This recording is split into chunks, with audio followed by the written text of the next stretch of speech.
দশম শ্রেণীর ছাত্রছাত্রীরা, তোমাদের প্রোগ্রেস টিউটোরিয়াল ইউটিউব চ্যানেলে স্বাগত। আজকের ভিডিওতে তোমাদের বাংলা গল্পের জ্ঞানচক্ষু অধ্যায় থেকে 2025 সালের মাধ্যমিক পরীক্ষার সাজেশনের অতি সংক্ষিপ্ত প্রশ্নোত্তর আলোচনা করছি। তাই ভিডিওটি প্রথম থেকে শেষ পর্যন্ত দেখতে থাকো এবং চ্যানেলটি সাবস্ক্রাইব করে সঙ্গে থেকো। প্রথম প্রশ্ন দেখো, ক্রমশ কথাটা ছড়িয়ে পড়ে। কোন কথা ছড়িয়ে পড়ে? উত্তর, সন্ধ্যা তারায় তপনের গল্প প্রকাশকে কেন্দ্র করে বাড়িতে শোরগোল পড়লেও পরে জানা যায় যে তার লেখাটি মেসো কারেকশন করে ছাপার ব্যবস্থা করেছেন। এই কথাটি ছড়িয়ে পড়ে। পরের প্রশ্নটি দেখো, তপনের লেখা সম্পর্কে তার বাবার কি বক্তব্য? উত্তর, তপনের বাবা মনে করেন তপনের লেখক ছোট মেসো তপনের লেখাটা কারেকশন করে দিয়েছিলেন বলেই এত সহজে সেটা পত্রিকায় ছাপানো সম্ভব হয়েছে। পরের প্রশ্নটি দেখো, তপনের লেখা পত্রিকায় ছেপে বেরোতে দেখে তার মেজ কাকু কী বললেন? উত্তর, তপনের লেখা ছেপে বেরোনোর কৃতিত্ব তপনকে না দিয়ে মেজ কাকু ব্যঙ্গ করে বললেন, তাদের ওরকম লেখক মেসোমশাই থাকলে তারাও গল্প লেখার চেষ্টা করে দেখতেন। পরের প্রশ্নটি দেখো, গল্পটা ছাপা হলে যে ভয়ঙ্কর আহ্লাদটা হবার কথা সেই আহ্লাদ খুঁজে পায় না। উদ্দিষ্ট ব্যক্তির আহ্লাদিত না হতে পারার কারণ কি? উত্তর, নিজের লেখা ছেপে বেরোলে যে তীব্র আনন্দ হওয়ার কথা সেই আহ্লাদ খুঁজে পায় না তপন। তার কৃতিত্বের চেয়েও যেন বড় হয়ে ওঠে ছোট মেসোর গল্প ছাপিয়ে দেওয়ার কৃতিত্ব। পাঁচের দাগের প্রশ্নটি দেখো, বোবার মতো বসে থাকে। কে কেন বোবার মতো বসে থাকে? উত্তর, নিজের লেখা গল্প ছেপে বেরোনোর পর পড়তে গিয়ে তপন দেখে কারেকশানের নাম করে মেসো লেখাটা আগাগোড়াই বদলে দিয়েছেন। তাই স্তম্ভিত তপন তা দেখে বোবার মতো বসে থাকেন। পরের প্রশ্নটি দেখো, তপন বইটা ফেলে চলে যায়। তপনের বই ফেলে রেখে যাওয়ার কারণ কি? উত্তর, পত্রিকায় গল্প প্রকাশিত হওয়ায় তপনের যে আনন্দ হয়েছিল তা মুহূর্তেই স্তিমিত হয়ে যায়।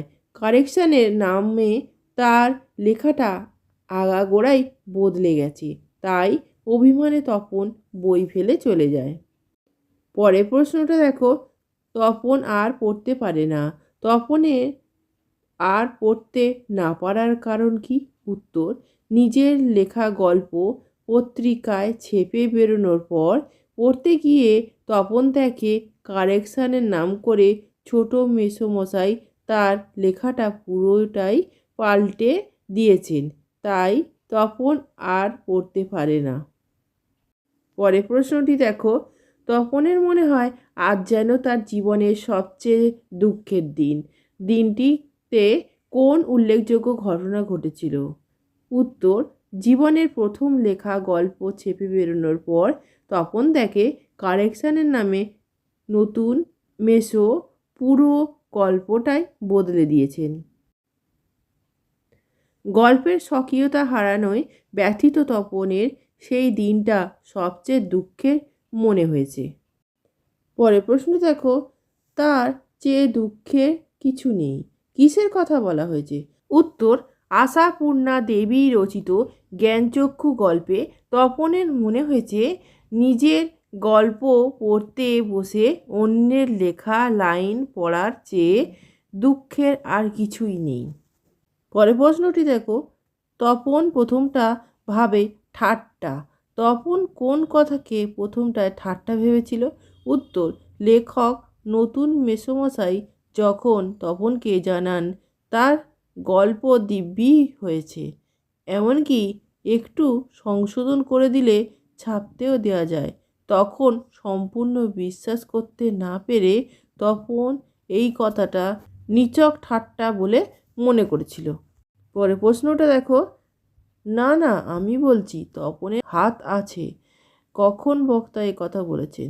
উত্তর, বিকেলে চায়ের টেবিলে তপনের গল্পের কথা শুনে সবাই হেসে ওঠায় লেখক মেসোমশাই এর কথা বলেন। পরে প্রশ্ন দেখো, নতুন মেসোকে দেখে তপন কি জেনেছিল?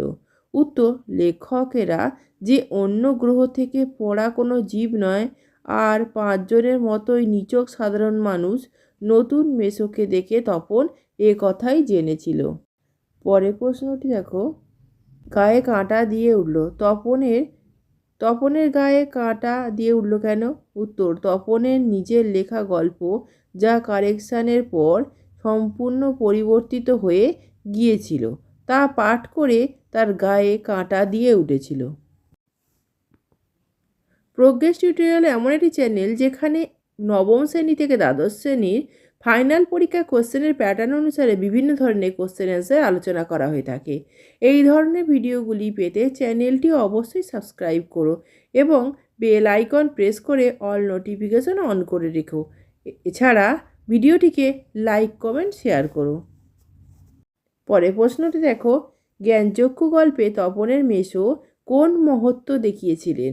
উত্তর, লেখক মেসোমশাই সকলের সামনে তপনের গল্পের প্রশংসা করেন এবং গল্পটি সংশোধন করে সন্ধ্যাতারা পত্রিকায় ছাপিয়ে দেন। পরের প্রশ্নটি দেখো, বিকেলে চায়ের টেবিলে ওঠে কথাটা কোন কথাটা? উত্তর, লেখক মেসোমশাইকে দেখে অনুপ্রাণিত হয়ে তপন যে একটা আস্ত গল্প লিখে ফেলেছে এই কথাটা বিকেলের চায়ের টেবিলে উঠেছিল। পরের প্রশ্নটি দেখো, তপনদের মতোই মানুষ এ কথা বলার কারণ কি? উত্তর, লেখক যে কোনো আকাশ থেকে পড়া জীব নয় আর সকলের মতো সাধারণ একটি মানুষ। নতুন মেসোকে দেখে তপন এই সত্য টের পায়। পরের প্রশ্ন দেখো, মেসো তেমনই করুণার মূর্তিতে বলেন কি বললেন? উত্তর, মেসো তেমনই করুণার মূর্তিতে তপনের মাসিকে বলেন যে তিনি সন্ধ্যাতারার সম্পাদককে বলে তপনের গল্পটা ছাপিয়ে দেবেন।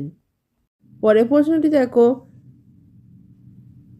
কথাটা শুনে তপনের চোখ মার্বেল হয়ে গেল। কোন কথা শুনে তপনের চোখ মার্বেল হয়ে গেল? উত্তর, লেখকরা ভিন্ন জগতের প্রাণী এটাই ছিল তপনের ধারণা, কিন্তু তার নতুন মেসোমশাই একজন লেখক শুনে বিস্ময়ে তপনের চোখ মার্বেল হয়ে গেল। পরের প্রশ্নটি দেখো, তিনি নাকি বই লেখেন, কার লেখা বলা হয়েছে? তপনের ছোটো মাসির বিয়ের পর সে জানতে পারে তার নতুন মেসোমশাই একজন লেখক, এখানে তার কথাই বলা হয়েছে। পরের প্রশ্নটি দেখো, সত্যিকার লেখক এই উক্তির মধ্যে দিয়ে তপনের মনের কোন ভাব প্রকাশিত হয়েছে বলে তোমার মনে হয়? উত্তর, এই উক্তির মধ্যে দিয়ে তপনের মনের বিস্ময় প্রকাশ পেয়েছে।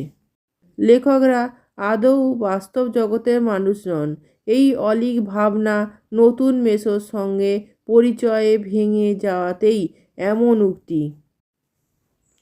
এই ভিডিওটি যদি ভালো লেগে থাকে তাহলে অবশ্যই লাইক কমেন্ট ও শেয়ার করো এবং চ্যানেলটিকে অবশ্যই সাবস্ক্রাইব করো।